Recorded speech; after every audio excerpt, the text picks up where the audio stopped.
Doctor Sunil Karpe जी के सानिध्य में साईं बाबा की महिमा को आत्मसात कर आध्यात्मिक जीवन जीने की कला सीखें।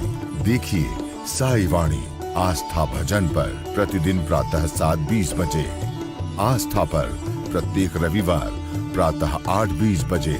संपर्क सूत्र 9604050607।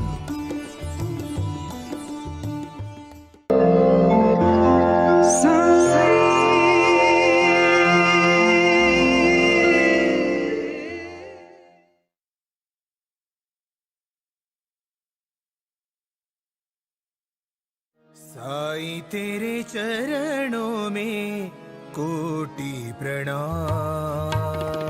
साईं तेरे चरणों में कोटि प्रणाम। साईं तेरे चरणों में कोटि प्रणाम। साईं तेरे चरणों में कोटि प्रणाम। शरण में ले लो साईं प्रभो। शरण में ले लो साईं प्रभो।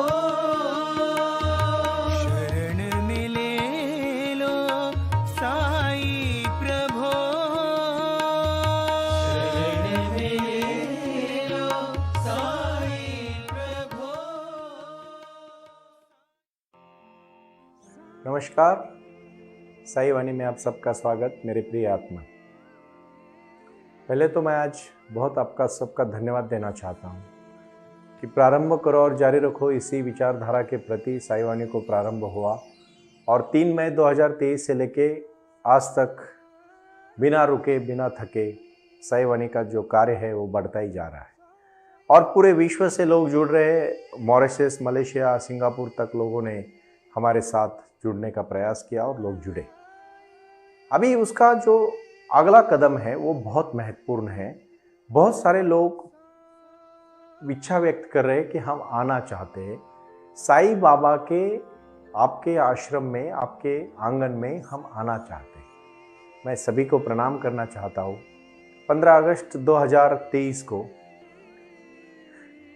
साईं बाबा के आंगन में आप आ सकते हो। तब तक हम पूरा प्रयास कर रहे हैं कि पूरा काम कंप्लीट हो जाए और आप आके वहाँ ध्यान करें और बाबा के विचार सुन के अपने जीवन में क्रांति करें।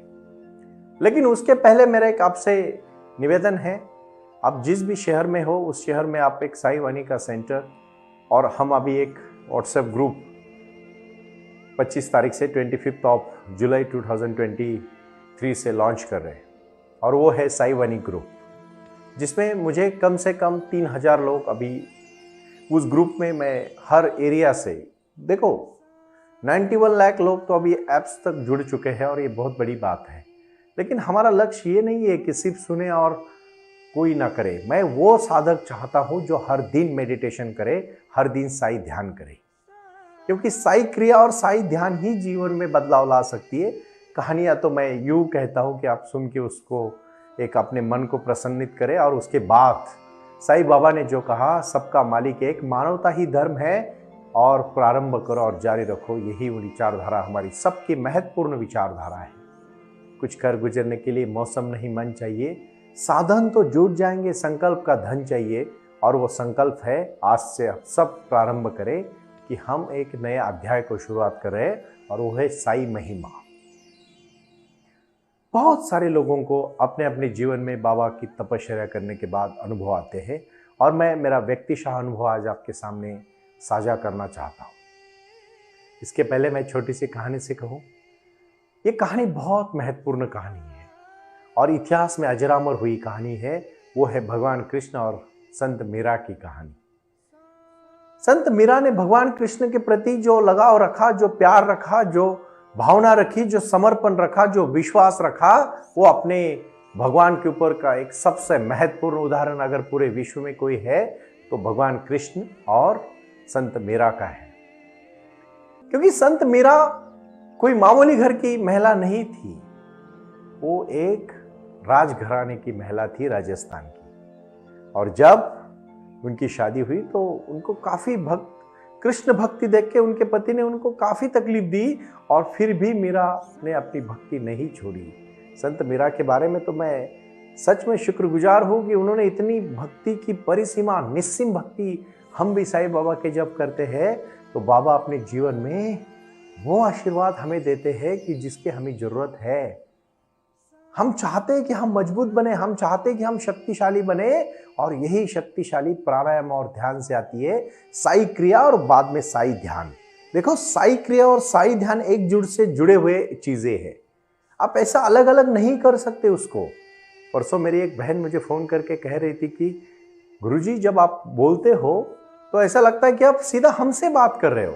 हाँ बहन, ये बात बहुत सही है कि मैं सीधा आपसे जुड़ा हूं, क्योंकि आपका विश्व ही मेरा विश्व है, आपकी समस्या ही मेरी समस्या है, और उस समस्या को मैं अभी बाबा के आशीर्वाद से दूर करने का प्रयास कर रहा हूं। इसलिए भक्तिमय वातावरण से, शक्तिमय वातावरण से सुबह का 1 घंटा 60 मिनट आपकी जीवन को क्रांति में 60 मिनट इसलिए कहना चाहता हूं कि 20 मिनट साई वाणी सुनो और 40 मिनट में 20 मिनट साई क्रिया करो और 20 मिनट साई ध्यान करो। बस जीवन बदल जाएगा, और उसी समय बाबा आशीर्वाद देके आपके जीवन में क्रांति करेंगे। और उस समय क्या हुआ, जब बहुत बार मीरा का चरित्र अगर आप पढ़ोगे तो राणा जी तो उनके पति नहीं थे, वो तो उनकी हत्या हो चुकी थी, वो गुजर गए थे। बट उनके जो देवर थे वो मीरा का ये देखते हैं कि हमारी बड़ी भाभी मां समान होती है, वो इतनी कृष्ण भक्ति में लीन हो रही है, संकीर्तन कर रही है, नाच रही है, गा रही है। मीरा के भजन सुनो, आंखों में आंसू आ जाएंगे। जब कोई चीज दिल से छू जाती है ना तो जीवन में क्रांति होती है, और जब तक चीज किसी दिल को नहीं छूती उस समय क्रांति नहीं होगी। पूरा नहीं डूबोगे कभी कुछ नहीं पाओगे। यही बात को मैं कहना चाहता हूं। फिर मीरा सोचती है कि राणा जी को तो तकलीफ हो रही है मेरी वजह से, मैं तो इस घर की बहू हूं और बड़ी बहू हूं, वो भी मेरे पति नहीं है, तो मैं ऐसे ही इतनी संकीर्तन मैं करूंगी, मैं नाचूंगी, गाऊंगी, भजन करूंगी तो शायद परिवार की बदनामी होगी। मीरा जी तो बहुत बहुत सबके बारे में सोचते थे। वो चलती, मैं जाती हूँ मेरे प्यारे के पास, मैं जाती हूँ मेरे भगवान के पास मथुरा में। और वो मथुरा चली गई, वहां भी उनको तकलीफ हुई। फिर वो वृंदावन चली गई। देखिए, कहानी बहुत महत्वपूर्ण है। चाहे कहानी काल्पनिक भी हो सकती है, लेकिन उसका अर्थ अगर जानोगे, भक्ति इतनी दृढ़ होनी चाहिए कि भक्ति के बारे में लोग कहेंगे कि ये भक्ति होती है। हम एक दिन भगवान को नमस्कार करते हैं और दूसरे दिन कहते हैं प्रसन्न हुए कि नहीं। अगर भगवान इतनी जल्दी प्रसन्न होते तो भगवान का भी कुछ अर्थ नहीं होता। मैं कहना चाहता हूं, वो आए और आकर चले गए, मौन रहे और कुछ कह गए। कुछ था जो बिन बाटे ही बट गया, जल उठे दिए और अंधेरा झट गया। अपना अंधेरा झटने का काम जीवन का है, वो भक्ति में है, वो श्रद्धा में है, वो क्रिया में है, वो ध्यान में है, और यही तो जीवन है। इस जीवन को हमें आत्मसात करना है भाई और बहनों, और वो है जीवन। फिर जब वृंदावन में कृष्ण भगवान के मंदिर में मीरा नाचती हुई, भजन गाती हुई संत मीरा जाने लगे, तो वहां के पहरेदारों ने उनको, क्योंकि उस मंदिर में और सिर्फ पुरुषों को प्रवेश था, महिलाओं को प्रवेश नहीं था। वहां के कुछ रीति रिवाज थे, आज वैसा कुछ नहीं रहा। शबरीमाला का भी अभी कुछ दिन पहले आपने सुना होगा। भगवान महाराष्ट्र के भी एक शनिदेव भगवान है, उनके बारे में भी आपने सुना होगा, लेकिन अभी वो वैसा कुछ नहीं रहा है। बहुत सारी चीजें अभी बहुत ओपन चीजें हो चुकी है, बहुत बदलाव आया है, बहुत क्रांति आई है। लेकिन एक बात आप सुन लीजिएगा, ये क्रांति तभी आती है जब विचारों की क्रांति हो जाती है, और इसलिए मैं बहुत विश्वास के साथ कहना चाहता हूं, उस समय भगवान मीरा को, बाद में तो भगवान ही हुए, आज भी लोग संत मीरा को भगवान मान के पूछते हैं, क्योंकि उन्होंने भक्ति की, उन्होंने श्रद्धा के साथ अपने भगवान को पूरा समर्पण दिया। उस समय मेरा संत मेरा जब अंदर जाने लगे तो पहरेदार ने भी देखा उनका भजन और उनका नृत्य देख के, वो भी मंत्रमुग्ध हो गए और भूल गए कि मीरा एक महिला है। उनके तो समझ में नहीं आया, लेकिन जैसे ही मुख्य द्वार पर पहुंची तो पंडित वहां अंदर पूजा कर रहे थे, और वो पंडित कभी बाहर नहीं जाते थे, अपने उस भगवान के जो मुख्य गाभारा होता है, जो उनका रूम होता है, उस जो भगवान जहां होते हैं वहां वही रूम में सिर्फ और सिर्फ गाभारा बोलते हैं उसको, उसी मेन चीज पे, वो जगह पे सिर्फ और सिर्फ मुख्य पुजारी होते हैं। अब तो जानते हैं पुजारी तो वही पूजा अर्चा करते हैं, और उस समय पुजारी ने देखा मेरा संत मीरा आ गई, तो वो कहते हैं आप अंदर कैसे आ गई, आपको कैसे पहरेदारों ने छोड़ा, कैसे छोड़ा आपको, क्योंकि यहां तो सिर्फ और सिर्फ पुरुष लोगों को प्रवेश है, आप आई कैसे अंदर। तो मीरा ने नृत्य करते हुए कहा, पुरुष, मैं तो सिर्फ भगवान को ही पुरुष मानती हूं, आप भी आपको पुरुष समझते हैं, मुझे तो लगता है सिर्फ कृष्ण भगवान ही पूर्ण पुरुष है, बाकी तो सब महिलाएं है। फिर उस पुजारी को आंख एकदम खुल जाती है, और वो संत मीरा का रूप देखे, विराट रूप देखे उनको नतमस्तक हो जाता है। कहानी यहां तक सुनी होगी बहुत सारे भक्तों ने, लेकिन आप अगली कहानी सुनिएगा। ये अगली कहानी जो है ना, ये आपकी और हमारी कहानी है, विचारों की कहानी, दृढ़ता की कहानी, संपन्नता की कहानी है। और कौन सी कहानी, फिर उस समय बहुत महत्वपूर्ण बात है, जो बात आप ठीक से समझ लीजिएगा। उस समय संत मीरा सोचती है, और वहां के जो राणा जो थे उनके देवर, उनका बेटा भी गद्दी पे आया था, और उसको पता था कि बहुत महान कार्य संत मीरा ने भक्ति की है, पूरे विश्व में उनका नाम प्रचलित हुआ है। और जब आप तो जानते हैं जब नाम होता है तो हर कोई पीछे लगता है। उनको लगा कि संत मीरा जी को फिर अपने राज्य में, राजस्थान में बुलाया जाए, उनको सम्मान किया जाए, ऐसे एक राजघराने की महिला इधर उधर मंदिर में रहे, अच्छी बात नहीं है। फिर वो सोचते हैं ये कैसे वो मुमकिन है। फिर वो कुछ उनके सिपाहियों को, पहरेकरों को, सेनापति को भेज देते और कहते आप आइए, माता जी को वापस लेके आइए। वो जाते हैं। सेनापति जी पहुंचने के बाद बहुत ही अद्भुत घटना होती है। संत मीरा कहती है अभी यही तो मेरा मंदिर है, मैं नहीं आऊंगी। कहानी आप ठीक से समझिएगा। फिर वो सेनापति जी वापस चले आते। फिर तो राजा ठान ही लेता है कि नहीं, माता जी को तो अपने राज्य में बुलाएंगे क्योंकि वो राजघराने की माता है। फिर निमंत्रण देने के बाद फिर से 100 लोगों को भेजा जाता है और उनको कहा जाता है जब तक माता जी नहीं आएंगे आप वही बैठ के अनशन करना। माता जी जरूर आएंगे आपके साथ, लेकिन आप दिल से उनको बुलाना। कहानी ठीक से सुनिएगा। 100 लोग, महिला पुरुष सब जाते हैं, माता जी को प्रणाम करते हैं, संत मीरा जी को, और कहते हैं माता जी हमसे गलती हुई कि जब आप हमारा राज्य छोड़ के चली आई तब आपकी भक्ति के बारे में हम इतने अनुग्रहित नहीं थे। अभी आपकी भक्ति हम समझ चुके हैं, आप चलिए वापस, हमसे गलती हुई, हमें माफ करिएगा। संत मीरा हंसती और कहती है आपने कुछ गलती नहीं की। लेकिन वो लोग फिर मानते नहीं और अनशन पे बैठ जाते हैं। कहते हैं जब तक आप हमारे साथ नहीं आओगी हम खाना पानी सब कुछ त्याग देंगे। फिर दूसरे दिन संत मीरा जी सोचती है और कहती है आप ऐसा मत करो, लेकिन फिर भी आप इतनी जिद कर रहे हो तो मैं एक बार मंदिर में अंदर जाके भगवान कृष्ण की अनुमति लेती हूं और फिर आपके साथ चले आती हूं। और वो भगवान कृष्ण की अनुमति लेने के बाद मुख्य दरबार में, मुख्य गाभारे में संत मीरा जी जाते हैं और बोलते हैं कि उसके बाद वो वापस कभी दिखे नहीं, वो बाहर आए नहीं, वो कृष्ण की मूर्ति में सम्मिलित हो गए। वो कृष्ण की मूर्ति में सम्मिलित हो गए। कृष्ण और भगवान मीरा एक हो गए।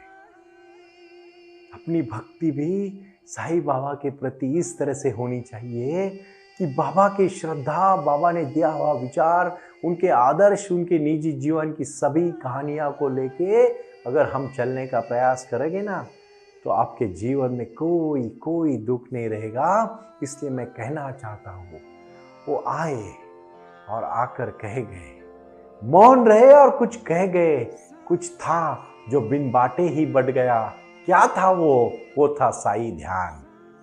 लेकिन उसके पहले साई क्रिया, और उसको अभी प्रारंभ करना है।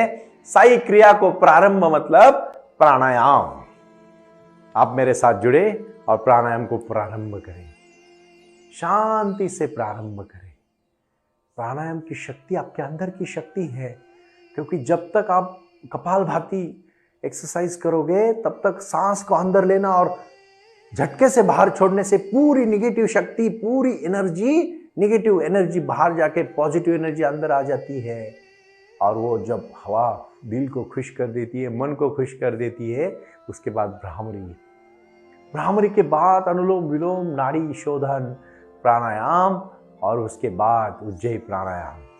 उसके बाद आप करोगे ऊर्जा के लिए, क्योंकि सुबह का मन तो बहुत प्रसन्न मन होता है। और जब आप ऊर्जा के लिए ये सब प्राणायाम करोगे, उसके बाद ऐसा ऐसा आप ध्यान को प्राप्त हो जाओगे। ध्यान एक दिन में प्राप्त नहीं होता, लेकिन एक दिन जरूर प्राप्त हो जाता है। उसके लिए सिर्फ और सिर्फ रीढ़ की हड्डी सीधी करके साई ध्यान करते समय सिर्फ और सिर्फ मेरी आवाज आप सुन रहे हो और आप साई वो ध्यान को प्रारंभ कर रहे हो। गहरी सांस लेके आप अपने जीवन में सिर्फ और सिर्फ ऊर्जा की तरफ शक्ति को बह रहे हो, और वही ऊर्जा मूलाधार से लेके सहस्राधार तक 7 चक्रास तक जाएगी। आपके जीवन में क्रांति और बदलाव आएगा। कुछ कर गुजरने के लिए मौसम नहीं मन चाहिए, साधन तो जुट जाएंगे, संकल्प का धन चाहिए। इसलिए जो भी महान संत हुए उन्होंने ध्यान को रास्ता अपनाया। अंतर ध्यान की यात्रा बहुत महत्वपूर्ण है, और ये साई ध्यान का वर्ग शुरू हुआ है। ये साई ध्यान का वर्ग है, साई के माध्यम से जीवन में क्रांति लाना, बदलाव लाना, और अपने जीवन में एक बड़ी क्रांति करना। मैं कहना चाहता हूँ फिर से कि आज जो साई ध्यान का प्रारंभ आप कर रहे हो, उसको शांति के साथ करें और एकदम प्रसन्नता के साथ करें, क्योंकि आप मेडिटेशन से जुड़ रहे हो और आप अपनी शक्ति को ऊपर की तरफ बह रहे हो।